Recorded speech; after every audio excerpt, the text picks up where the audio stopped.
Assalamualaikum warahmatullahi wabarakatuh. Alhamdulillahirabbil alamin, wassalatu wassalamu ala asrofil anbiya'i wal mursalin wa ala alihi wa sahbihi ajmain.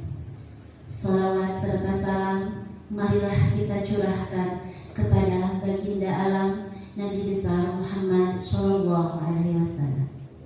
Tak lupa puji syukur selalu kita panjatkan kepada hadirat Allah Subhanahu wa Ta'ala, karena di mana hari ini kita dapat berkumpul di acara diseminasi. Yang terhormat Bapak Kepala UPTD SDN Pasanggerahan, yang saya hormati Ibu Bapak Guru beserta staf UPTD SDN Pasanggerahan. Pada hari ini kita akan melaksanakan diseminasi budaya positif. Adapun susunan acaranya, yang pertama adalah pembukaan, yang kedua sambutan dari Bapak Kepala UPTD SDN Pasanggerahan, acara yang ketiga acara inti, keempat tanya jawab, dan yang terakhir penutupan. Untuk acara yang pertama, yaitu pembukaan, marilah kita buka bersama acara ini dengan ucapan basmalah bersama-sama. Bismillahirrahmanirrahim. Menginjak kepada acara yang kedua, yaitu sambutan dari Bapak Kepala UPTD SDN Pasanggerahan kepada Bapak Usman Saderi SPD. Saya persilahkan. Assalamualaikum warahmatullahi wabarakatuh. Pertama-tama saya ucapkan terima kasih kepada seluruh guru yang ada di sekolah SDN Pasanggerahan, bahwa pada hari ini kita akan melaksanakan kegiatan-kegiatan. Pertama adalah mengadakan seminar tentang tugas guru penggerak, yaitu Ibu Nurisnaini. Pada hari ini adalah Bu Nurisnaini adalah sebagai guru penggerak, di mana setelah mengadakan penelitian di sekolah ini selama bimbingan 6 bulan, bahwa dia akan memberikan hasilnya untuk diseminarkan kepada guru-guru yang ada di SDN Pasanggerahan. Pertama adalah tentang seminarnya adalah diseminasi aksi nyata tentang budaya positif yang dilaksanakan di SDN Pasanggerahan. Dengan demikian, kepada Bu Nuris saya ucapkan terima kasih untuk menyampaikan hasil penelitian dan langsung akan aksi nyata di hadapan kita semua tentang menyampaikan hasil penelitian tentang diseminasi aksi nyata budaya positif di SD Pasanggerahan. Dan selamat menyimak kepada guru-guru semuanya dan Ibu Pak Guru. Demikian yang saya sampaikan pada hari ini, dan mudah-mudahan buat Nuris sukses melaksanakan tugasnya, dan yang lainnya mudah-mudahan semuanya juga tergerak tergiur dengan adanya guru penggerak seperti Bu Nurisnaini. Sekian, terima kasih. Wassalamualaikum warahmatullahi wabarakatuh. Terima kasih kepada Bapak Kepala UPTD SDN Pasanggerahan yang telah memberikan sambutannya. Acara yang ketiga yaitu acara inti. Kegiatan inti ini yaitu adalah pemaparan atau diseminasi budaya positif yang akan disampaikan oleh calon guru penggerak angkatan ke-7, Ibu Nurisnaini SPD. Kepadanya saya persilahkan. Assalamualaikum warahmatullahi wabarakatuh.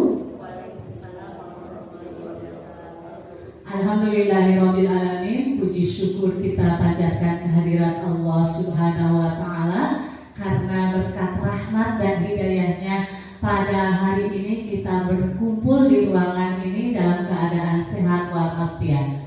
Sholawat serta salam kita curahkan kepada baginda Nabi besar Muhammad sallallahu alaihi wasallam. Yang terhormat Bapak Kepala SD Negeri 1 Pasanggerahan, yang terhormat Bapak Ibu Guru beserta staf SDN 1 Pasanggerahan, alhamdulillahirabbil alamin, saya ucapkan terima kasih kepada rekan-rekan semuanya yang telah hadir dalam acara diseminasi budaya positif yang merupakan salah satu tugas aksi nyata kegiatan calon guru penggerak. Pada kesempatan kali ini saya akan mendiseminasikan budaya positif terkait dengan tugas ya, mohon izin berdiri Bapak dan Ibu. Terkait tugas modul 1.4 yaitu tentang budaya positif yang akan diterapkan di sekolah SDN Pasanggerahan.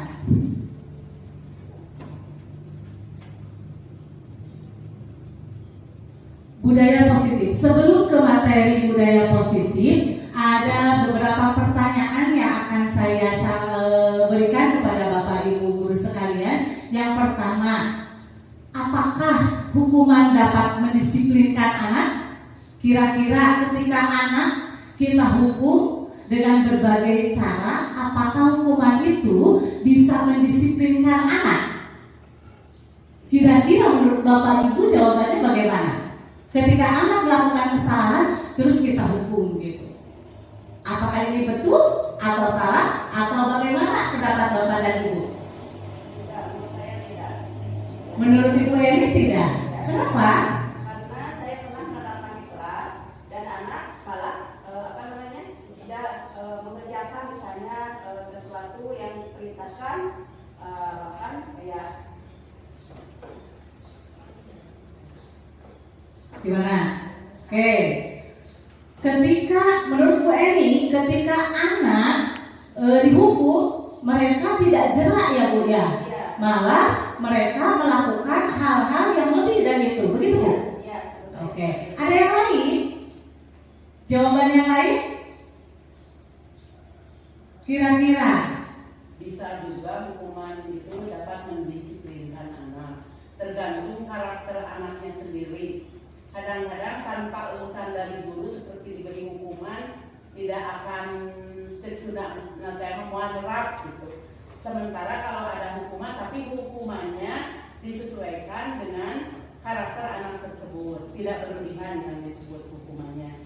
Misalkan karena kesalahan anak tersebut, anak disuruh menuliskan hal-hal yang suka dikerjakan di rumah. Ya, tugas ya Bu ya, diberikan tugas. Atau kalau dalam matematika yang lainnya soalnya 2 ditambah 1 misalkan. Ditambah 1. Soal matematika misalkan dikasih hukumannya di bidang studi matematika. Diberi Ya, tambahan pelajaran gitu ya. Oke, itu yang sudah salah satu yang sudah Ibu terapkan ya Bu ya. Nah, oke. Cukup ya, 2. Nanti kita lihat apakah yang Bapak Ibu lakukan tersebut nanti akan mendisiplinkan dan menimbulkan rasa kesadaran diri dari anak tersebut ketika hukuman itu diberikan kepada siswa. Ya. Pertanyaan yang kedua, pemberian hukuman dengan hal positif seperti tadi ya yang Bu Ellen katakan, yang diberikan tugasnya itu positif, ya. Apakah pemberian hukuman dengan hal positif seperti membaca atau membersihkan halaman sekolah dapat meningkatkan disiplin anak? Kira-kira nggak mengerjakan PR nih, contohnya terus anak harus nyapu, gitu kan? Sering kali seperti itu, nyapu kelas karena tidak mengerjakan tugas. Menurut Bapak Ibu, kira-kira itu bisa mendisiplinkan murid tidak? Menurut saya Bisa. Bisa. Bisa ya Pak, ya menurut Pak. Menurut Ibu juga bisa. Oke, lanjut. Yang ketiga, memberi penghargaan dapat meningkatkan motivasi belajar anak. iya. Ya, ketika anak mendapatkan, kalau dulu saya di kelas 5 nih, ketika ada yang pertama terus dapat nilai 100, saya kasih bintang gitu kan. Mereka mengumpulkan bintang tersebut gitu kan. Itu reward dan anak memang termotivasi dari situ karena dari bintangnya itu. Menurut Bapak Ibu, bisa meningkatkan motivasi belajar anak? Bisa juga. Oke, nanti kita akan bahas selanjutnya ya. Nah, apa sih budaya positif tersebut gitu kan? Budaya positif adalah perwujudan nilai-nilai, keyakinan, kebiasaan yang diterapkan di sekolah.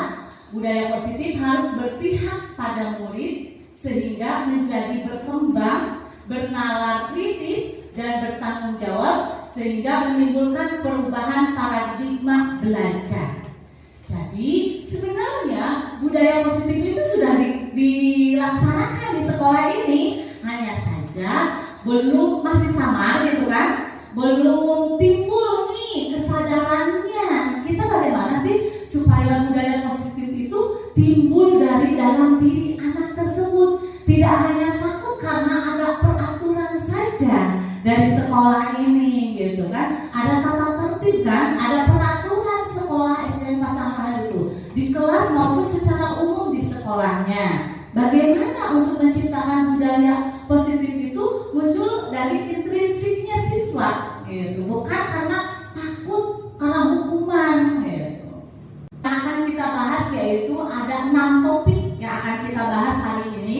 Mudah-mudahan Bapak Ibu guru betah di ruangan ini ya, karena ini memang sangat bermanfaat sekali setelah saya mengikuti pendidikan di guru penggerak, sehingga membuka wawasan saya dan menimbulkan ide-ide untuk diterapkan di kelas gitu.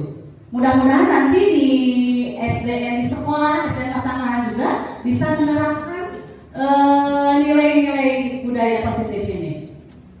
Nah, yang pertama adalah disiplin positif dan nilai-nilai kebajikan. Yang akan kita bahas yaitu sebentar. Nah, sebelum ke materi yang pertama, coba saya minta untuk 2 orang maju ke depan. Boleh Ibu Eka, boleh, sama Bu Oneng, boleh ke depan.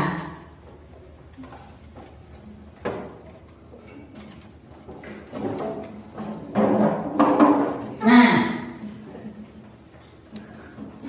boleh di sini Bu. Nah, kelihatan ya? Ya, Bu boleh ke sini Bu, biar menghadap ke sini aja Bu. Nah, gitu ya. Nah, Bu Eka sebagai A ya, Anda adalah A. Kita akan melakukan sebuah kegiatan, cobalah buka, gitu kan? Nah, Bu Eka di sini tugasnya adalah mengepalkan salah satu tangannya. Bu Eka kepalkan tangan Bu Eka. Coba Anda bayangkan bahwa Anda menyimpan sesuatu yang sangat berharga di dalam kepalan tangan Anda. Sudah siap Bu Eka? Nah, Anda perlu menjaga benda tersebut sekuat tenaga Anda, karena begitu pentingnya untuk kehidupan Anda. Yang dikepal tersebut boleh deh Bu Eka ngepal apa aja gitu kan, di dalamnya enggak, tapi tidak terlihat sama Ibu Oneng ya, bagi adiknya ya. Nah, tugasnya Bu Oneng di sini adalah mencoba dengan segala cara untuk membuka kepala tangan Bu Eka tersebut. Nah, Bu Oneng tersebut boleh membujuknya, menghardik, mengintimidasi, memarahi, menggoda, bahkan menggelitiknya. Ya, atau menawari Bu Eka itu dengan uang supaya bersedia membuka tangannya. Boleh dipraktekkan ya? Oke, siap? Bu Oneng merayu, membujuk, menghardik, terserah coba. Supaya kepalan tangan Bu Eka itu terbuka begitu.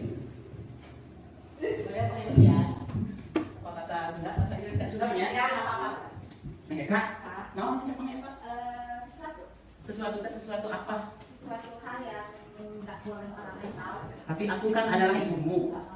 Boleh dong. Pokoknya Ece harus tahu apa yang ada di dalam itu. Tapi maksa dah. Kualifikasi maksa oke. Rahasianya tentang apa ini? Apa di kehidupan Eka? Apa jodohnya Eka kan ada di sini?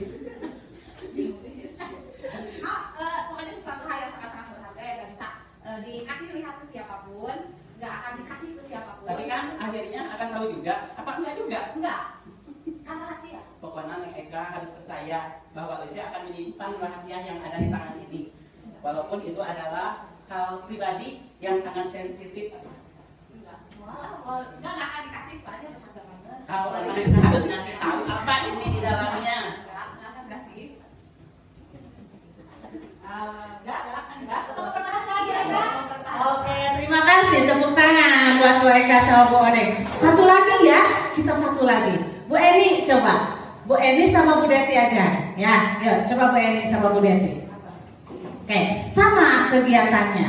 Bu Deti yang ngepal tangan, Bu Eni yang merayu, membujuk, atau boleh menghardik atau apapun itu bisa ke Bu Deti. Bu Deti pegang dan kepal sesuatu. Ini ada ini ada. Ya. Oke, siap? Nah, Bu Eni yang membujuknya. Bagaimana nih kalau Bu Deti? Bu Deti, apa ini yang dipegang? Boleh tahu dong? Mau tahu tuh? Mau coba lihat? Ih, aku mau tahu ini apa isinya. Ini rahasia ya? Apa dong? Aku mau tahu loh. Hah? Tak ya, boleh. Saya tidak akan memberitahu sama orang. Pokoknya saya akan menjaga rahasia ini apa ini isinya. Iya, benar. Benar, ya benar. Janji. Saya janji tidak akan kasih tahu ke orang ini apa isinya. Ya, benar. Ternyata ini ya. Ya, yakin saya tidak akan kasih tahu ya sama orang lain ya. Ya, janji. Oke. Nah, terima kasih. Iya. Nah, dari kegiatan cobalah buka ini ya Bapak dan Ibu, kita bisa melihat. Jadi seseorang itu tidak bisa mengontrol oleh orang lain. Kita tidak bisa mengontrol. Tadi kan Bu Eka nih, Bu Onen tidak bisa, walaupun Bu Onen dengan bujukan mautnya itu, rayuan mautnya itu ke Bu Eka tetap saja mempertahankan itu kan, karena itu memang sangat berharga. Kita nggak bisa maksa Bu Eka gitu kan, dengan berbagai cara Bu Eka tetap kekeh kan. Karena apa? Kontrolnya ada di diri Bu Eka sendiri gitu, di dirinya sendiri. Tetapi beda lagi sama Bu Deti, karena sudah percaya sama Bu Eni, dia membukanya. Nah, gitu ya. Jadi begitupun dengan siswa, ketika sudah diarahkan, siswa tersebut misalkan, ayo lakukan atau kebersihan apa, karena dia kebutuhan dasarnya belum terpenuhi, dia tidak bisa. Dia mengontrol emosinya dengan dirinya sendiri, kesadaran dirinya sendiri, tidak bisa gitu kita mengontrol orang lain gitu ya. Oke Bu, jadi menurut William Glasser itu ya ada beberapa perubahan paradigma teori kontrol, heuristic kontrol ya menurut William Glasser. Yang pertama adalah ini, ilusi guru mengontrol murid. Pada dasarnya kita tidak dapat memaksa murid untuk berbuat sesuatu. Jikalau murid tersebut memilih untuk tidak melakukannya, walaupun tampaknya guru sedang mengontrol perilaku murid, ya. Hal demikian terjadi karena murid sedang mengizinkan dirinya dikontrol saat itu. Bentuk kontrol guru menjadi kebutuhan dasar yang dipilih murid tersebut. Teori kontrol menyatakan bahwa semua perilaku memiliki tujuan. Kenapa sih kepalanya nggak bisa dibuka? Ada tujuannya, gitu. Bahkan terhadap perilaku yang tidak disukai, gitu. Yang kedua, ilusi bahwa semua penguatan positif efektif dan bermanfaat. Penguatan positif atau bujukan yang tadi dilakukan adalah bentuk-bentuk kontrol.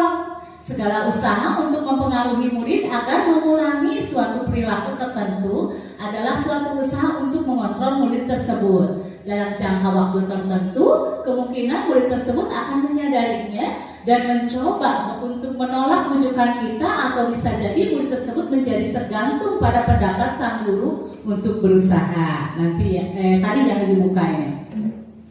Yang ketiga adalah ilusi bahwa kritik dan membuat orang merasa bersalah dapat menguatkan karakter. Menggunakan kritik dan rasa bersalah untuk mengontrol murid menuju identitas gagal. Ya, mereka belajar untuk merasa buruk tentang diri mereka. Nih, kalau seorang guru melakukan merasa gitu kepada muridnya, untuk muridnya merasa bersalah, itu justru muridnya merasa down, oh saya sudah gagal gitu kan menjadi seorang murid gitu.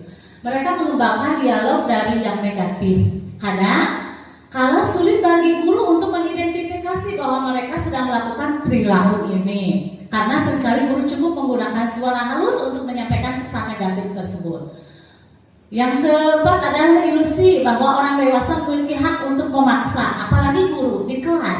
Seorang guru itu pasti paling dewasa lah ya di kelasnya gitu. Otomatis guru tersebut nih di sini bahwa memiliki hak untuk memaksa. Bisa saja kan seorang guru itu maksa dengan berbagai macam rayuannya, bujukannya. Banyak orang dewasa yang percaya bahwa mereka memiliki tanggung jawab untuk membuat murid-murid berbuat hal-hal tertentu.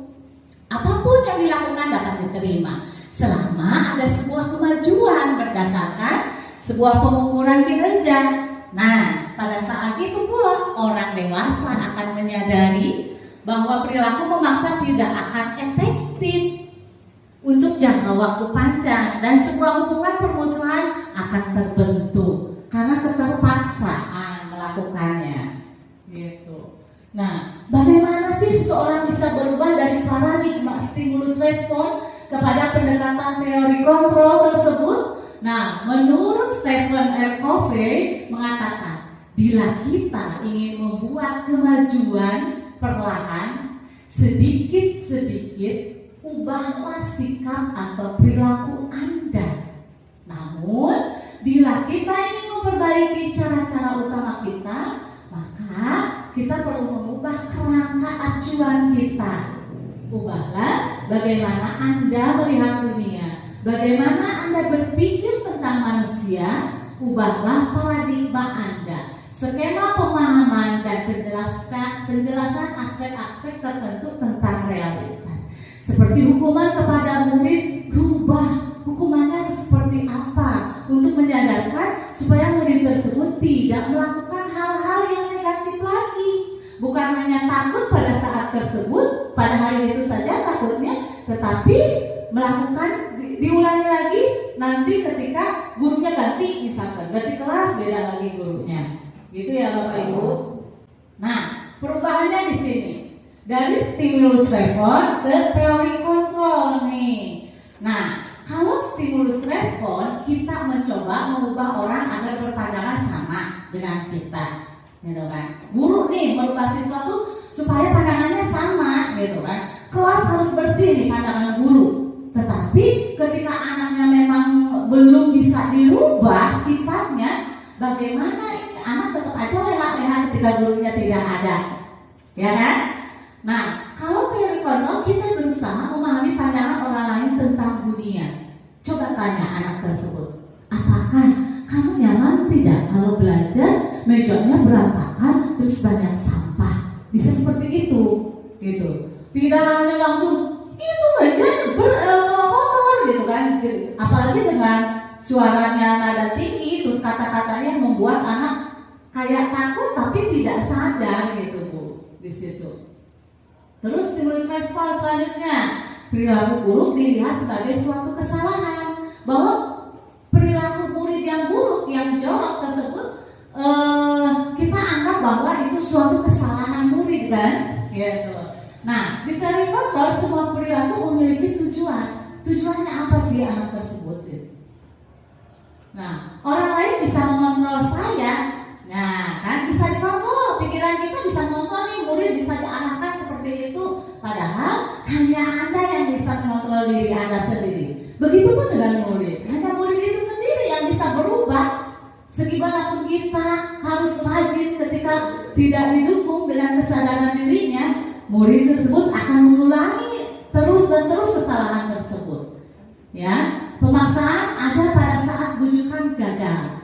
Dipaksa ketika udah bujukan halus, terus tidak ada respon dari anaknya. Nah, ini ada dipaksa gitu ya. Kemudian kolaborasi dan konsensus menciptakan pilihan-pilihan baru. Kita bisa bekerja sama dengan murid. Apa yang mereka inginkan, gitu. Kitanya sebagai amongnya, gitu, tetap membimbing, mengarahkan. Yang terakhir adalah model berpikir menang atau kalah. Kita berhasil nggak sih? Contoh kecilnya ya, anak tersebut bisa menjadi bersih, gitu, tidak jorok lagi. Kalau tidak berhasil berarti kita kalah dong. Nah, kan itu. Padahal model berpikir teori kontrol itu model berpikir menang-menang. Itu bukan menang kalah. Kita harus menang-menang. Murid menang senang, kita juga menang senang. Jangan kita menang tapi murid tertekan, gitu. Maksudnya di situ. Ya, sampai sini. Jadi makna disiplin itu apa? Ya, di sini disiplin itu berasal dari bahasa Latin discipline, yang artinya adalah belajar, bukan menghukum, memberi sanksi, tapi disiplin di sini dari bahasa Latin artinya adalah belajar. Makna asal dari kata ini berkonotasi dengan disiplin diri dari murid-murid, ya. Disiplin diri membuat orang menggali potensinya menuju sebuah tujuan apa yang dia hargai. Namun dalam budaya kita nih, makna disiplin telah berubah menjadi sesuatu yang dilakukan seseorang pada orang lain untuk mendapatkan kepatuhan. Ya, secara tidak sadar kita pun melakukannya seperti itu pada murid-murid kita kan. Ya, harus disiplin ini itu. Disiplin harus patuh. Padahal disiplin sendiri artinya adalah belajar. Nah, kecenderungan umum adalah menghubungkan kata disiplin dengan ketidaknyamanan, bukan dengan apa yang kita hargai atau pencapaian suatu tujuan yang mulia. Oke. Bagaimana kita memunculkan sifat-sifat disiplin kesadaran itu dengan nilai-nilai kebajikan universal? Apa sih nilai-nilai kebajikan universal itu? Yaitu sifat-sifat positif manusia, ya, yang merupakan tujuan mulia yang ingin dicapai setiap individu. Nilai-nilai tersebut bersifat universal, ya, menyeluruh dan lintas bahasa, suku bangsa, agama maupun latar belakang. Setiap perilaku atau perbuatan memiliki suatu tujuan menurut Dr. William Glasser pada teori kontrolnya pada tahun 1984. Dengan mengaitkan nilai-nilai kebajikan yang diyakini seseorang, maka motivasi intrinsiknya, motivasi atau kesadaran dari dalam dirinya akan terbangun sehingga menggerakkan motivasi dari dalam untuk dapat mencapai tujuan mulia yang diinginkan. Yaitu tujuannya apa tadi? Gitu. Nilai-nilai kebajikan yang ingin dicapai oleh setiap anak Indonesia kita kenal dengan profil pelajar Pancasila. Nah, ini kan profil pelajar Pancasila: beriman, bertakwa kepada Tuhan Yang Maha Esa dan berakhlak mulia, mandiri, bernalar kritis, berkebinekaan global, bergotong royong dan kreatif. Gitu. Nilai-nilai kebajikannya. Lanjut, kita bahas ke topik kedua, yaitu teori motivasi, hukuman dan penghargaan, kemudian restitusi. Ya, kita bahas satu-satu tentang teori motivasi perilaku manusia. Menurut Gossen dalam bukunya Destruction School Discipline menyatakan ada 3 motivasi perilaku manusia. Yaitu yang pertama adalah untuk menghindari ketidaknyamanan atau hukuman. Ya, motivasi yang ini, yang pertama ini motivasi yang paling rendah, gitu ya. Kenapa? Ini motivasinya berasal dari motivasi eksternal, dari luar. Biasanya muncul pertanyaan, apa yang akan terjadi apabila saya tidak melakukannya? Ketika murid kesiangan, contohnya ya, masuk kelas kesiangan, mereka akan berpikir atau ada beberapa pertanyaan dalam dirinya atau kita saja sebagai guru ketika kesiangan, apa yang akan terjadi apabila saya tidak melakukannya? Kan harusnya datang tepat waktu. Ini terlambat. Apakah nanti murid tersebut datangnya karena takut dimarahi atau takut dihukum, mencatat beberapa materi gitu, atau menghafalkan perkalian? Biasa seperti itu. Nah, ini adalah motivasi yang paling rendah gitu ya, karena motivasinya eksternal gitu. Yang kedua ini untuk mendapatkan imbalan atau penghargaan dari orang lain. Biasanya apa yang akan saya dapatkan apabila saya melakukan ini, gitu kan? Nah, di kelas saya juga ada seperti ini. Ketika murid datang tepat waktu karena mereka mendapatkan poin dari saya, gitu. Jadi anak-anak tersebut motivasinya berasal dari eksternal tetap, bukan dari dalam dirinya sendiri, karena akan mendapatkan reward dari gurunya. Bukan datang tepat waktu itu karena tanggung jawab. Memang saya harus datang supaya tidak kesiangan, supaya tidak ketinggalan pelajaran. Harusnya seperti itu ya. Tetapi ini datang tepat waktu supaya dapat poin, misalnya dapat bintang dari gurunya. Gitu. Ini yang tahapan memang lebih tinggi satu langkah dari tahap yang pertama gitu. Nah, yang diharapkan adalah tahapan yang ketiga. Apa ini? Yaitu motivasi untuk menjadi orang yang mereka inginkan dan menghargai diri sendiri, nilai-nilai yang mereka percaya. Nah, karena motivasi ini muncul motivasi dari dalam dirinya, motivasi internal. Nah, ini merupakan tujuan disiplin positif. Anak sadar gitu kan, dengan dirinya menghargai diri sendiri dengan nilai-nilai yang mereka percaya. Bahwa kalau misalkan contoh kecilnya tadi kesiangan, karena saya nanti takut ketinggalan pelajaran. Karena memang sudah tanggung jawab saya harus datang tepat waktu, gitu. Nah, saya akan menjadi orang seperti apa bila saya melakukan kesalahan tersebut? Itu biasanya pertanyaan yang muncul di benak mereka. Ya, apa sih perbedaan antara hukuman, konsekuensi, dan restitusi? Nah, di sini kalau hukuman, kita memberi hukuman itu udah identitas gagal di sininya. Kenapa? Nanti akan ada dampaknya kepada murid. Murid itu bisa menjadi benci, ya kan? Nah, ibu tuh nggak hukum, orang tuh salah orang canggul, misalkan kita nulis dari nomor 1 sampai 10 baris atau 100 baris gitu kan? Ini akan muncul sifat-sifat mereka yang kurang baik gitu dari jenis hukuman gitu. Terus apalagi nih konsekuensi. Nah, kalau konsekuensi ini udah kesepakatan dulu di kelas.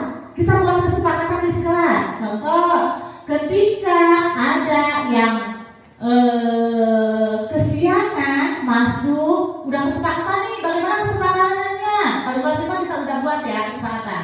Ketika tidak tepat waktu, datang tidak tepat waktu, anak misalkan harus menyapu kelas. Karena sudah kesepakatan atau kita udah konsekuen dengan kesepakatan yang ada di kelas, mereka sudah terbiasa melakukannya gitu. Atau mereka udah tahu kesepakatan kelas ketika melakukan kesalahan tersebut gitu. Nah, restitusi, apa restitusi? Di sini restitusi bahwa mereka sadar diri kalau restitusi itu. Mereka menyadari bahwa mereka berbuat salah, terus mereka tahu bagaimana menyelesaikan masalah tersebut. Tuh ya, Bapak dan Ibu, lanjut. Sekarang coba perhatikan Pak, Bu. Di sini ada beberapa.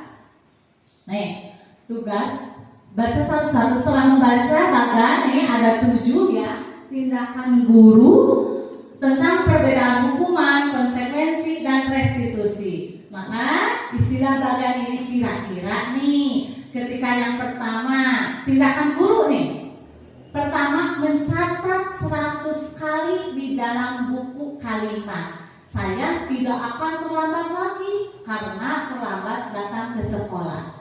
Itu termasuk hukuman atau konsekuensi? Hukuman, Bu? Atau konsekuensi nih? Hukuman. Oke. Yang kedua, lari mengelilingi lapangan basket 2 kali karena terlambat hadir di sekolah. Kira-kira itu hukuman atau konsekuensi? Hukuman. Yang ketiga, murid diminta untuk push up 15 kali karena tidak menggunakan masker ke sekolah. Hukuman atau konsekuensi?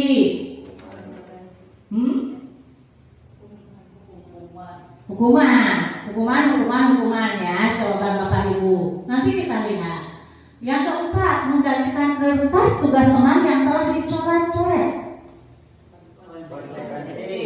Konsekuensi. Nomor 4 konsekuensi ya, berbeda 1 sampai 3. Nomor 5, membersihkan tumpahan air di meja tulis karena tersenggol pada saat belajar. Konsekuensi. Murid disuruh untuk mengenakan sepatu seharian di sekolah karena tidak mengenakan sepatu hitam. Hukuman. Yang terakhir, melakukan pemanasan sendiri karena terlambat 10 menit untuk pelajaran PJOK. Konsekuensi. Kita lihat jawabannya. Ini tadi sampai nomor 3, hukuman, konsekuensi, hukuman, konsekuensi ya, jawaban Bapak Ibu. Kita lihat. Betul? 1, 2, 3 hukuman, menggantikan konsekuensi, tumpahan air, konsekuensi. Murid disuruh untuk mengenakan sepatu seharian, hukuman. Melakukan, konsekuensi. konsekuensi. Berarti sudah sampai sini ya Bapak Ibu ya. Terima kasih. Oke, kita lanjut. Nah, tadi kan ada yang dinamakan dengan restitusi. Nah, kita akan mengenal apa sih restitusi, gitu ya. Restitusi itu adalah proses menciptakan kondisi bagi murid untuk memperbaiki kesalahan mereka sehingga mereka bisa kembali pada kelompok mereka dengan karakter yang lebih kuat. Gitu. Restitusi juga merupakan proses kolaboratif yang mengajarkan murid untuk mencari solusi untuk masalah mereka dan membantu murid berpikir tentang orang seperti apa yang mereka ingin menjadikan ya tujuan mulianya dan bagaimana mereka harus memperlakukan orang lain. Ini menurut Gorsen ya pada tahun 2004. Ini pengertian dari restitusi, yaitu menciptakan kondisi bagi murid. Jadi murid itu sadarnya dari dalam dirinya, dari faktor intrinsiknya, bukan karena takut akan hukuman dari gurunya, gitu kan? Tapi ini kesadaran dirinya, ya. Apa sih ciri-cirinya restitusi tersebut? Ada 9 nih. Yang pertama, ketika melakukan restitusi bukan untuk menebus kesalahan, namun untuk belajar dari kesalahannya, tuh kan? Yang kedua, memperbaiki hubungan. Tidak ada muncul benci murid ke guru, gitu kan? Kalau dihukum, nah di dalam restitusi tidak ada seperti itu. Tawaran bukan paksaan, ya. Ditawarkan bukan dipaksa, karena segala sesuatu yang kita paksakan tidak enak, Bu. Apapun itu ya. Ketika segala sesuatu yang dipaksakan tidak enak, betul kan? Ya. Kemudian restitusi menuntut untuk melihat ke dalam dirinya, sadar gitu ya. Yang kelima, restitusi mencari kebutuhan dasar yang mendasari tindakan. Apa saja sih kebutuhan dasarnya? Nanti akan dibahas selanjutnya. Ada ya, kebutuhan dasar manusia itu apa saja. Yang keenam, restitusi diri adalah cara yang paling baik. Yang ketujuh, restitusi fokus pada karakter bukan tindakan. Yang kedelapan, restitusi fokus pada solusinya, bukan cari-cari permasalahannya yang sudah-sudah. Kemarin ini gitu kan? Kemarin ini kesalahannya. Bukan, tapi restitusi ini fokus pada solusi. Gimana menyelesaikan kesalahan tersebut gitu. Yang terakhir, restitusi mengembalikan murid yang berbuat salah pada kelompoknya. Jadi murid tidak minder, tidak kesel gitu. Nah, lanjut ke keyakinan kelas. Pembelajaran ketiga adalah keyakinan kelas yang akan kita buat nih Bapak dan Ibu. Apa sih? Mengapa sih tidak peraturan kelas saja? Mengapa harus keyakinan kelas? Peraturan kelas kan sudah dibuat ya, setiap kelas masing-masing sudah membuat peraturan kelas atau tata tertib kelas juga. Kenapa tidak itu saja? Kenapa harus keyakinan kelas? Nah, coba sekarang perhatikan Bapak dan Ibu. Mengapa kita memiliki peraturan harus menggunakan helm bila mengendarai kendaraan roda 2? Sieun ditilang, Bu. Nah, biasanya seperti itu. Takut polisi, ada polisi baru pakai helm, gitu kan? Tetapi kalau misalkan sadar, mengapa kita memiliki peraturan untuk menggunakan helm bila mengendarai kendaraan roda 2? Yakin untuk apa keyakinannya? Untuk keselamatan. Gitu. Peraturannya memang harus menggunakan helm. Kalau tidak menggunakan helm, ada polisi ditilang. Kalau misalkan kita menggunakan helm hanya untuk mematuhi peraturan, kita nggak sadar bahwa helm tersebut adalah untuk keselamatan. Gitu. Makanya kenapa harus keyakinan kelas, bukan peraturan. Kemudian, mengapa kita memiliki peraturan 3M? Menggunakan masker, masker, mencuci tangan, dan menjaga jarak 1,5 meter. Kenapa kira-kira? Covid kemarin kan harus ya peraturannya, nggak bisa kemana-mana atau nggak bisa masuk ke pelayanan publik ya, dinas-dinas nggak boleh masuk, ke mal-mal nggak boleh masuk kalau tidak menggunakan masker. Sekarang pun masih ya, ke mal nggak boleh tanpa masker, harus menggunakan masker. Kenapa kira-kira ibu menggunakan masker? Nah, untuk kesehatan kalau keyakinannya ya, tapi ini takut ini bu, nanti nggak boleh masuk ke mall nih kalau misalkan nggak pakai masker gitu kan, ada saja seperti itu kan peraturannya. Kemudian mengapa kita memiliki peraturan harus datang tepat waktu pada saat mengikuti pelatihan gitu? Kenapa? Ini harus datang tepat waktu ke sekolah. Apakah bapak ibu guru takut dimarahi kepala sekolah? Ada seperti itu gitu kan? Tetapi kalau keyakinannya kita datang tepat waktu apa? Kewajiban kita supaya memberikan contoh kepada peserta didik, gitu kan, kewajiban kita sebagai seorang pendidik, ya. Nah, untuk mendukung motivasi intrinsik kembali ke nilai-nilai keyakinan, lebih menggerakkan seseorang dibandingkan mengikuti serangkaian peraturan-peraturan.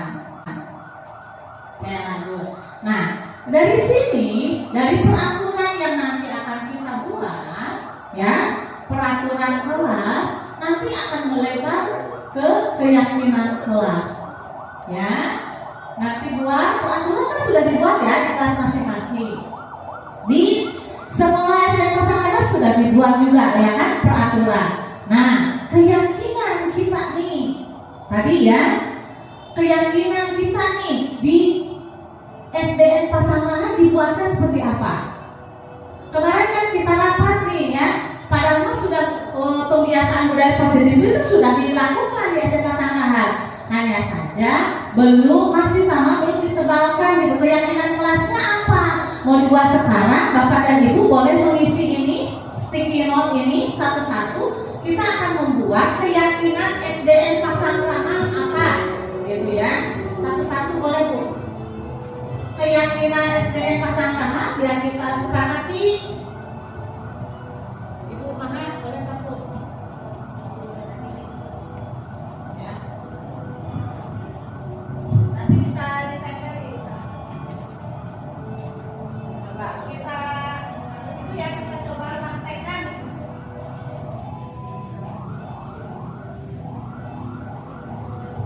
Boleh Bu, kita praktekkan, kita coba, kita membuat keyakinan SDN Pasangan. Ya, tadi kan contohnya seperti ini nih. Kita lihat contoh tadi ya. Nah, ini kan keyakinan kelas. Mengapa kita memiliki peraturan harus menggunakan helm bila mengendarai kendaraan roda 2? Kan peraturannya yang seperti itu ya. Ketika mengendarai kendaraan roda 2 harus menggunakan helm. Itu peraturannya. Keyakinannya apa? Keselamatan, gitu. Jadi keyakinan kelas itu lebih bersifat universal Bu, ya, umum, menyeluruh, tapi tidak menyinggung ras juga, agama, suku, gitu. Nah, ini mengapa kita memiliki peraturan 3E, menggunakan masker, mencuci tangan, dan menjaga jarak. Untuk apa tadi? Kesehatan, gitu kan. Padahal ini peraturannya 3M gitu. Kita harus memiliki peraturan 3M. Terus harus datang tepat waktu. Itu kan peraturannya ya, baca ya. Harus datang tepat waktu. Keyakinannya apa? Berarti tanggung jawab. Nah, kira-kira kita di SDN Pasangan kita buat kesepakatan diri untuk membuat keyakinan kelas. Ya, untuk siswa, berfokus pada siswa dan peserta didik juga. Biar kita sama-sama kita tempel di sini, kita coba terlebih dahulu, ya. Apa? Kira-kira supaya anak datang tepat waktu, berarti keyakinan SDN Pasangan itu apa? Ya, tanggung jawab. Boleh. Terus apalagi supaya anak tidak jajan sembarangan itu apa? Nah, itu peraturannya. Sudah pergub malah ya. Tidak boleh jajan, harus membawa bekal dari rumah. Itu peraturan tuh. Keyakinannya apa?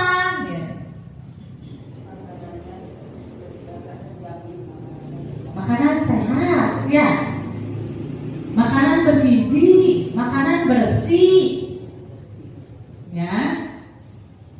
Oke, ini keyakinan. Terus apa lagi ya? Biasanya suka ada aja anak yang pakaiannya tuh tidak lengkap gitu. Berarti anak itu apa peraturannya? Tiap hari Senin nih harus memakai baju pramuka lengkap. Tapi ada saja 1-2 orang anak yang melanggar aturan tersebut. Nah, keyakinannya itu apa? Jadi keyakinan itu tidak usah banyak-banyak supaya apa? Supaya gampang diingatnya, Bu. Kalau banyak kayak peraturannya, tata tertib di kelas biasanya lebih banyak ya, ini lebih spesifik lagi. Nah, kalau ini sifatnya universal gitu. Oke, sudah Ibu? Ditempel di sini, Bu. Pak, ya. Boleh? Udah itu. Tanggung jawab. Oke, apalagi disiplin. Boleh. Cerdas. Oke. Terus kita apa yang kan setiap pagi kita selalu menyambut siswa. Ya, ada apa? 5 apa? Bu Maha? Bu Ayah? 5 S ya. Senyum, sapa, salam, sopan, santun. Mau nggak itu menjadi keyakinan di SD Pasanggrahan? Harus ya. Berarti bisa dijadikan keyakinan 5 S. Senyum, sapa, salam, sopan, santun. Tidak hanya peserta didiknya, murid pun harus diajarkan seperti itu, dibiasakan, pembiasaan. Sudah? Bu ini sudah? Baik kan? Boleh ditempel di sini? Pak, boleh ditempel di sini. Oke.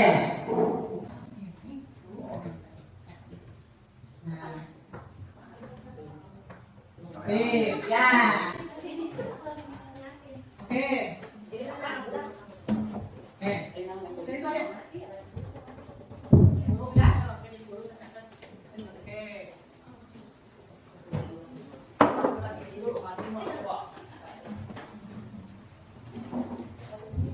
Oke, nih yang pertama adalah apa ini? Cerdas katanya. Berarti keyakinan SD Pasanggrahan cerdas ya. Peserta didik maupun pendidiknya harus cerdas. Yang kedua apa nih? Keselamatan, kesehatan, tanggung jawab. Sip. Apalagi ini? Sama tahu disiplin. 5S. 5S ya, disiplin. Disiplin itu dalam berbagai hal kan ya. Kemudian harus datang ke sekolah tepat waktu. Itu disiplin ya. Disiplin, peduli lingkungan. Nah, nanti kita akan buat secara formalnya ya, ini ya. Kita jadikan nih dibuatkan besar supaya nanti terlihat ditempel di luar. Ditulis di situ keyakinan SD Negeri 1 Pasanggrahan. Oke. Terima kasih ya Bapak dan Ibu. Kita lanjut, selanjutnya adalah keyakinan di kelas itu. Keyakinan kelas itu bersifat lebih abstrak daripada peraturan yang lebih rinci dan konkret, spesifik kan peraturannya. Nah, terus kalau keyakinan kelas berupa pertanyaan-pertanyaan universal, menyeluruh. Pernyataan kelas, keyakinan kelas senantiasa dibuat bentuk positif. Keyakinan kelas hendaknya tidak terlalu banyak sehingga mudah diingat dan dipahami oleh semua warga. Jadi nggak usah banyak-banyak, 4 juga udah cukup Pak, atau 3 juga sudah cukup supaya gampang diingat oleh peserta didiknya. Keyakinan kelas sebaiknya sesuatu yang dapat diterapkan di lingkungan tersebut. Kemudian semua warga kelas hendaknya ikut berkontribusi dalam pembuatan keyakinan kelas lewat kegiatan curah pendapat. Bersedia meninjau kembali keyakinan kelas dari waktu ke waktu. Apakah ini misalkan kita buat ini di tahun ajaran baru, ya, keyakinan kelas. Tahun ajaran baru kemudian, apakah boleh dirubah? Boleh, Bu. Ya, sesuai dengan perkembangannya. Lanjut, nah ini ke peraturan. Apa sih bedanya peraturan dan keyakinan, ya? Contoh, ini contoh. Kalau peraturan, selalu kembalikan buku ke tempatnya. Berarti keyakinan kelasnya adalah tanggung jawab. Ada kan? Keyakinan kelasnya tanggung jawab. Ketika anak melakukan kesalahan ini, menyimpan bukunya sembarangan, anak ditanya, apa keyakinan kelas yang sudah kita buat? Gitu. Kedua, dilarang mengganggu orang lain. Itu peraturannya. Keyakinan kelasnya apa? Menghormati orang lain. Ketika anak tersebut mengganggu, dia arahkan ke sini. Keyakinan kelas yang sudah dibuat yaitu harus menghormati orang lain. Jadi ingat anaknya mau melakukan nih, mau iseng nih sama temannya, dia akan ingat karena keyakinan kelas itu tidak dibuat serumit mungkin, panjang gitu kata-katanya kan, lebih spesifik tapi secara universal. Anak sadar atau anak ingat kita harus hormat kepada orang lain, ya. Terus hadir di sekolah 25 menit sebelum pembelajaran dimulai, itu peraturan. Keyakinannya apa? Menghormati orang lain atau berkomitmen. Bapak dan Ibu, kita lanjut ya. Nah ini sudah ya. Ke pembelajaran keempat tentang kebutuhan dasar manusia dan dunia berkualitas. Apa saja sih kebutuhan dasar manusia? Menurut William Glasser nih, ada 5 kebutuhan dasar manusia. Yang pertama adalah bertahan hidup, yang kedua adalah kasih sayang dan rasa diterima, yang ketiga kebebasan, keempat adalah kesenangan, dan kelima adalah penguasaan. Kita bahas satu persatu. Kebutuhan dasar manusia itu ada 5. Yang pertama, kebutuhan dasar hidup adalah kebutuhan yang bersifat fisiologis. Untuk bertahan hidup, misalnya kesehatan, rumah, dan makanan. Itu adalah kebutuhan bertahan hidup. Kebutuhan kasih sayang dan rasa diterima. Kebutuhan ini dan 3 kebutuhan berikutnya adalah kebutuhan psikologis. Kebutuhan untuk disayangi dan diterima, meliputi kebutuhan akan hubungan dan koneksi sosial. Kebutuhan untuk memberi dan menerima kasih sayang, dan kebutuhan untuk merasa menjadi bagian dari suatu kelompok, ya. Yang ketiga, penguasaan, kebutuhan kepengakuan atas kemampuan. Nah, kebutuhan ini berhubungan dengan kekuatan untuk mencapai sesuatu, menjadi kompeten, menjadi terampil, diakui atas prestasi dan keterampilan kita, didengarkan dan memiliki rasa harga diri. Ini termasuk ke dalam kebutuhan penguasaan. Yang keempat adalah kebutuhan kebebasan atau kebutuhan akan pilihan. Kebutuhan untuk bebas adalah kebutuhan akan kemandirian, otonomi, memiliki pilihan, dan mampu mengendalikan arah hidup seseorang. Yang terakhir adalah kebutuhan kesenangan. Kebutuhan untuk merasa senang adalah kebutuhan untuk mencari kesenangan, bermain, atau tertawa. Apa sekarang dunia berkualitas? Dunia berkualitas adalah tempat khusus dalam pikiran Anda, tempat Anda menyimpan gambaran, representasi dari semua yang Anda inginkan. Bisa berisi orang, hal-hal, dan apa saja yang terbaik dalam hidup Anda, dan membuat Anda merasa bahagia dan terpenuhi kebutuhan dasar Anda. Ini menurut Dr. William Glasser menyebutkan seperti semacam album foto, sehingga isinya tidak akan terlalu banyak, hanya akan terdiri dari beberapa hal saja yang sangat signifikan dan benar-benar terbaik dalam hidup Anda, yang membuat hidup Anda menjadi lebih bermakna.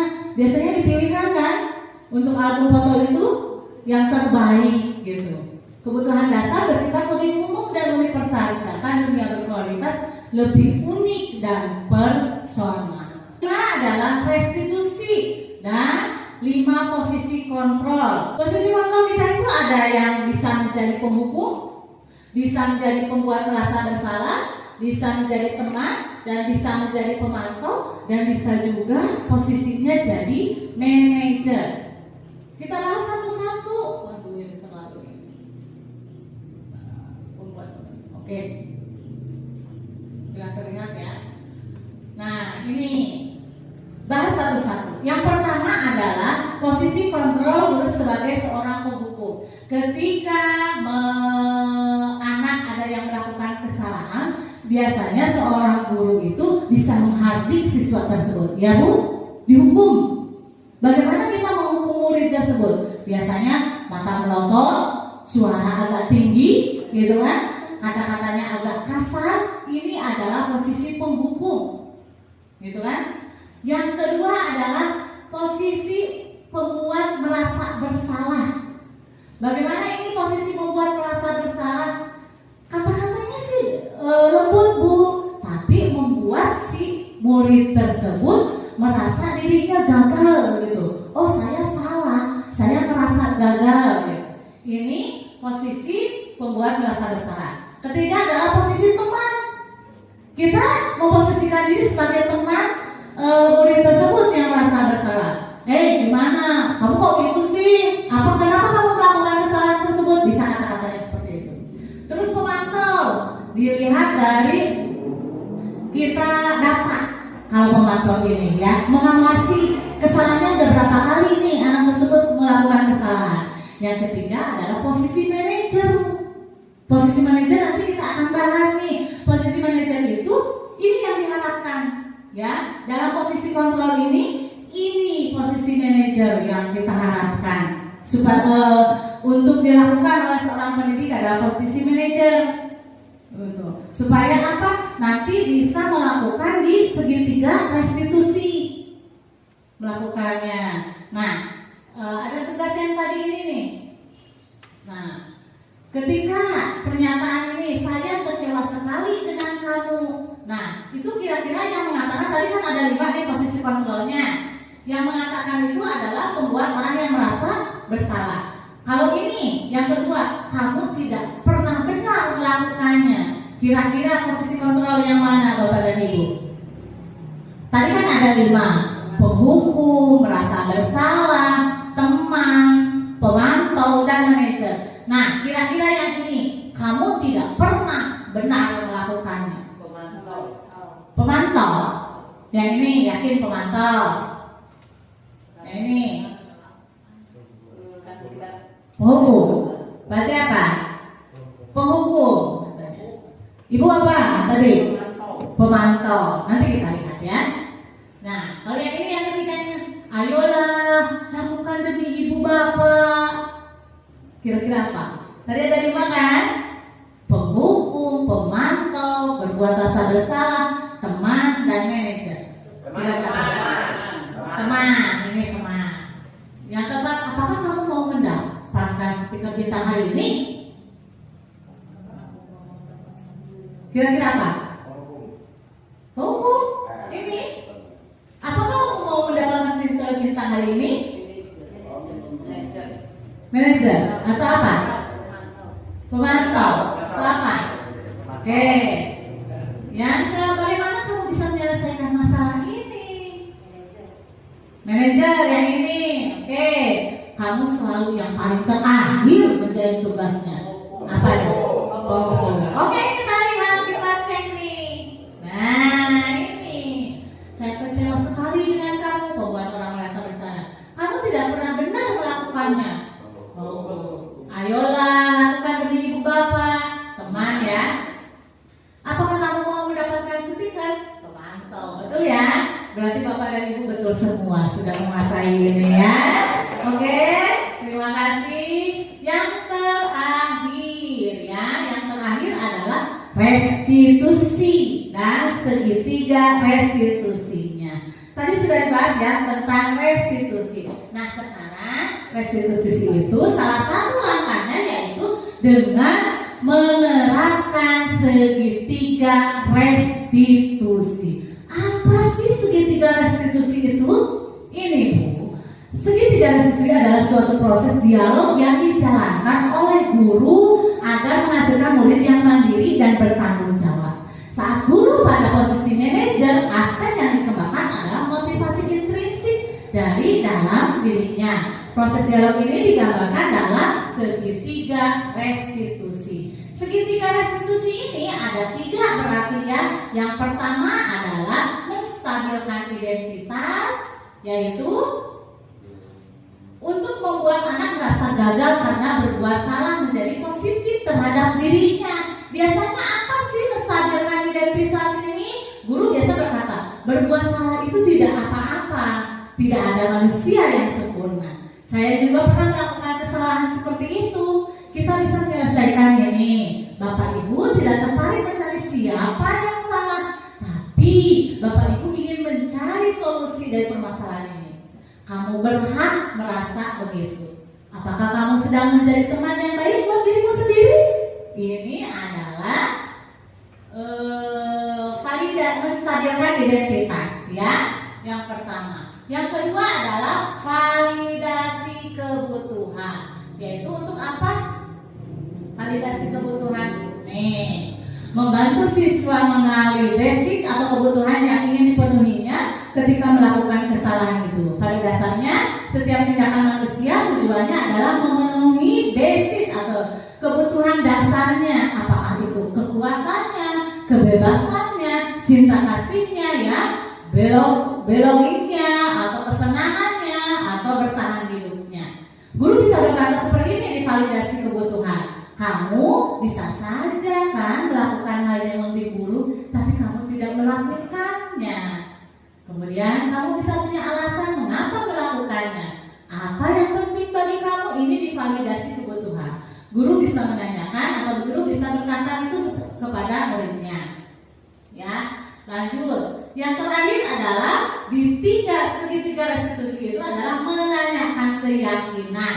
Anak melihat kesalahan yang dihubungkan dengan norma sosial dan nilai-nilai yang mendasari manusia berinteraksi dengan orang lain. Guru bisa berkata, apa nilai yang kita percaya di kelas atau di sekolah kita? Kan sudah dibuatkan tadi, ya. Kemudian nilai-nilai universal apa yang telah kita sepakati? Kelas yang ideal itu seperti apa sih? Kemudian kamu ingin jadi anak seperti apa? Apa yang kamu rasakan ketika kamu melakukan itu?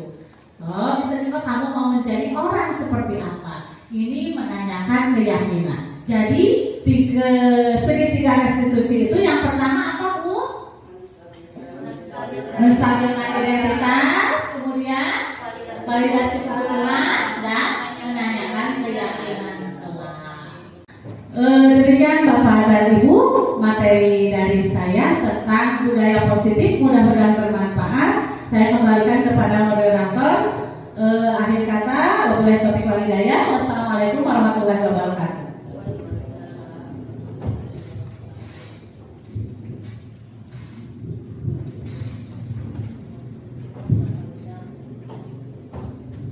Terima kasih kepada Ibu Nurisnaini SPD yang telah memaparkan budaya positif yang begitu luar biasa, ya. Ilmunya juga, manfaatnya mudah-mudahan dapat kita rasakan, dapat kita terapkan dalam kehidupan kita sehari-hari dalam mengajar anak-anak. Mungkin untuk acara yang keempat adalah sesi tanya jawab. Mungkin ada yang ingin ditanyakan. Silakan Bapak Ibu, boleh mengangkat tangannya yang ingin bertanya. Ya, Bu Eni, ada lagi yang akan bertanya? Bu Eka mungkin, Bu, Bapak ada lagi? Sudah? Cuma ada 2 orang yang mau bertanya? Bu, bagaimana? Mau ditampung dulu? Oh ya. Untuk penanya pertama, dipersilakan kepada Ibu Eni. Terima kasih kesempatannya, Ibu Moderator. Yang ingin saya tanyakan tadi agak ada menarik yang tentang segitiga restitusi, gitu ya. Dimana segitiga restitusi itu penanya sebagai identitas, validasi kebutuhan, dan menanyakan keyakinan kelas. Nah, yang saya tanyakan adalah apakah Ibu Nulis ini sudah menerapkan belum, ya kan, segitiga restitusi itu di dalam kelas penulisan? Apa saja sih, gitu kan, contohnya dari penerapan itu? Mungkin itu pertanyaan. Terima kasih. Untuk pertanyaan kedua kepada Bu Eka, dipersilakan.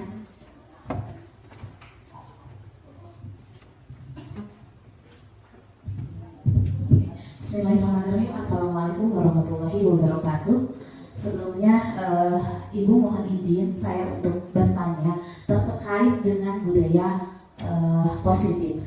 Nah, bagaimana sih contoh dari budaya positif yang harus kita lakukan di sekolah? Mungkin itu aja sih yang saya ingin tanyakan karena masih baru sudah ya kalau mama. Tapi kan mungkin kalau udah dicontohkan seenggaknya oh iya. Jadi budaya yang seperti ini gitu. Mungkin itu aja Ibu. Assalamualaikum warahmatullahi wabarakatuh. Wah, pertanyaan yang luar biasa ya Ibu. Di sini Bu ada 2 pertanyaan. Yang pertama mungkin pertanyaannya, apakah Ibu sudah melaksanakan segitiga restitusi di kelas Ibu? Contoh penerapannya seperti apa sih? Mungkin itu ya Bu pertanyaan dari Ibu Edi. Silahkan. Oke, pertanyaan yang luar biasa ya Bu Eni. Apakah saya sudah melakukan atau sudah menerapkan segitiga restitusi gitu di kelas saya? Saya punya bukti fisiknya. Ya. Kemarin di kelas 5 itu ada 2 kasus nih. Yang pertama yaitu seorang siswa Rani namanya datang pada hari Kamis itu terlambat 30 menit. Saat masuk ke dalam kelas dia tertunduk dan ketakutan. Ternyata dia terlambat karena bangun kesiangan dan harus membantu ibunya terlebih dahulu memasak karena ibunya berjualan masakan di rumah. Nah, yang saya lakukan menerapkan restitusi ada sebagai berikut. Boleh dilihat ya videonya ya. Terdengar Bu, Pak?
Keyakinan kelas ini.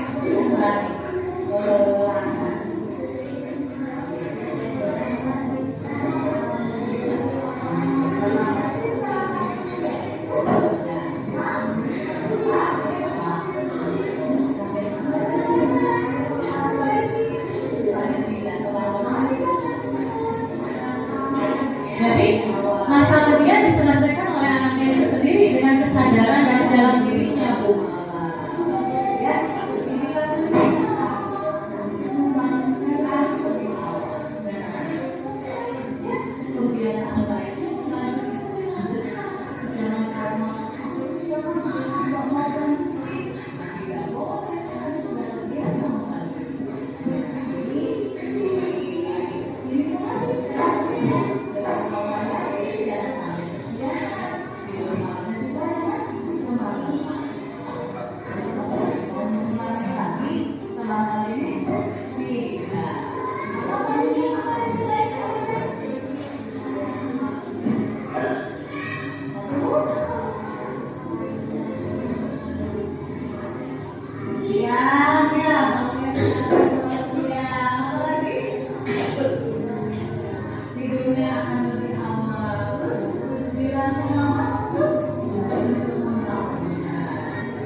Biar lebih ini Kaiza. Tadi kita membawa makanan, bakal makan. Sementara Kaiza nih, 1 orang di kelas 5B ini, dia diam dan tidak bawa bekal makanan. Pertama berapa memvalidasi tindakan yang salah.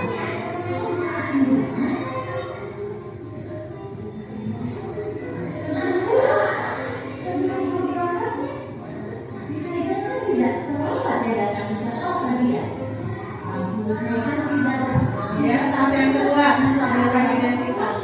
Tadi dalam yang berapa? Yang 6 ya. Berarti pertama punya anak masuk sekolah itu ya. Dikaitkan tahunya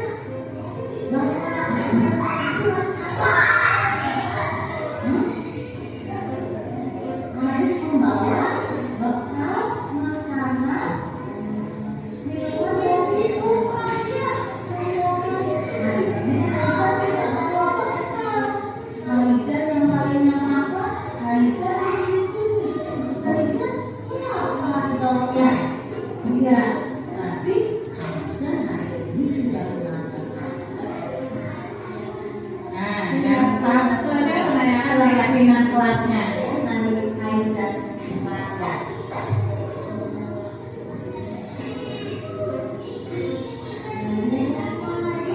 Membawa makanan dan minuman dari rumah. Keyakinan kelasnya.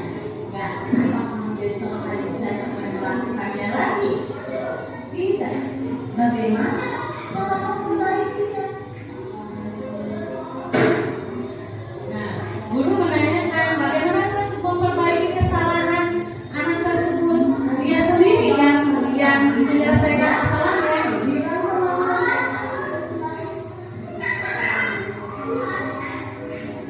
Dia tidak tersiapkan dan tidak tertinggal, tidak lupa lagi.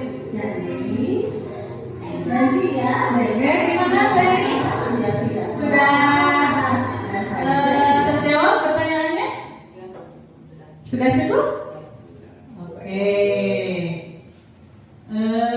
Pertanyaan yang kedua itu apa Bu Deti? Contoh budaya positif di sekolah itu contohnya seperti apa? Oh, tadi kan disebutkan ya. Kita lihat dulu nih pengertian dari budaya positif nih. Ibu Eka ya, pertanyaan dari Bu Eka ya. Budaya positif adalah perwujudan nilai-nilai keyakinan, kebiasaan yang diterapkan di sekolah. Sebenarnya SD Pasaran sudah loh melakukan pembiasaan-pembiasaan budaya positif, ya. Apa Bu contohnya gitu? Budaya positif yang diterapkan di sekolah itu contoh. Sekarang kan di Purwakarta ada program yang namanya Tatanan Diperhatikan. Anak harus sadar, menyadarkan anak akan hidup ekologis, gitu ya. Contoh pembiasaannya seperti apa? Anak mulai masuk ke kelas itu, dia terlebih dahulu, contoh pembiasaannya nih, terlebih dahulu dia merawat tanaman yang ada di tamannya, gitu. Dirawat dulu tanamannya sendiri-sendiri. Bagaimana Bu supaya terbiasa? Kadang anak suka males-malesan kan, gitu. Tidak mau nih merawat tanamannya.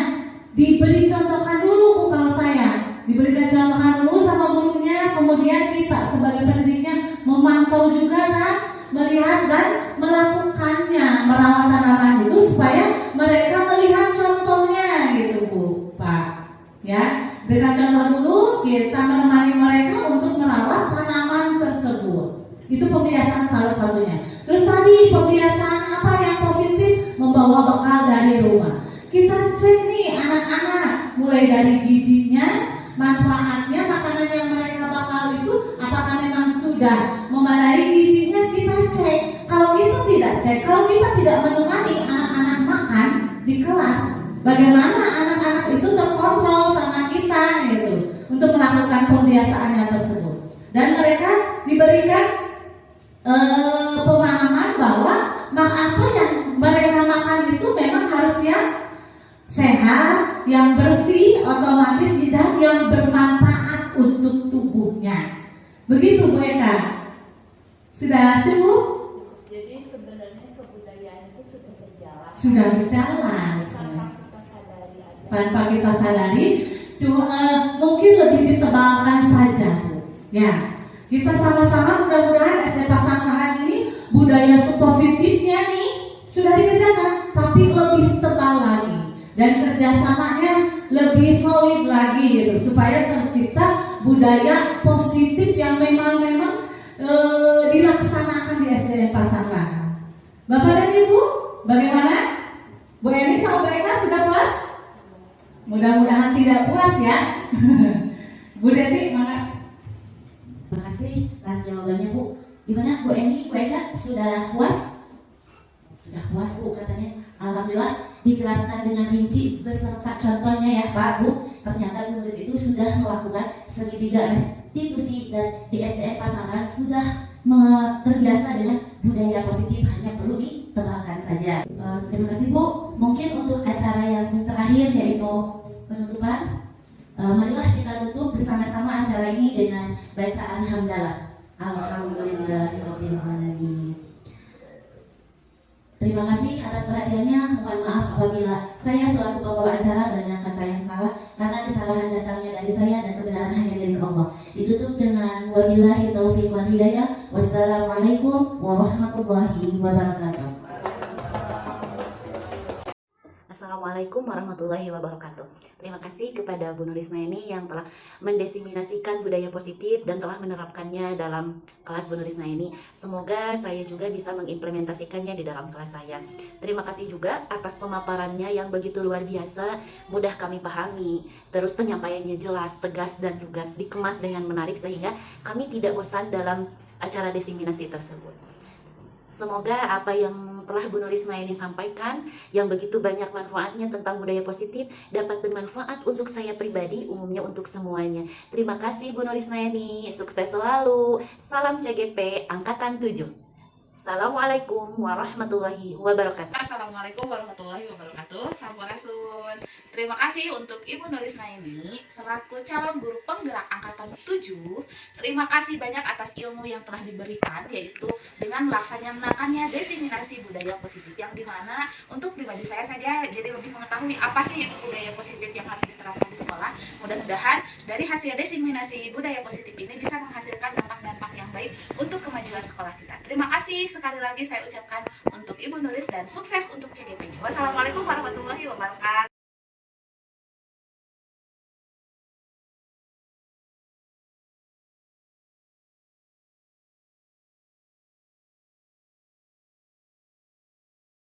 Assalamualaikum warahmatullahi wabarakatuh. Perkenalkan, nama saya Maharani Arjawati, kelas 5B, wali kelas Ibu Nuris. Kami bersama-sama membuat keyakinan kelas. Dengan adanya keyakinan kelas, kami belajar nilai yang positif. Kami akan mematuhi keyakinan kelas agar kami menjadi peserta didik yang baik. Terima kasih Ibu Nuris. Wassalamualaikum warahmatullahi wabarakatuh.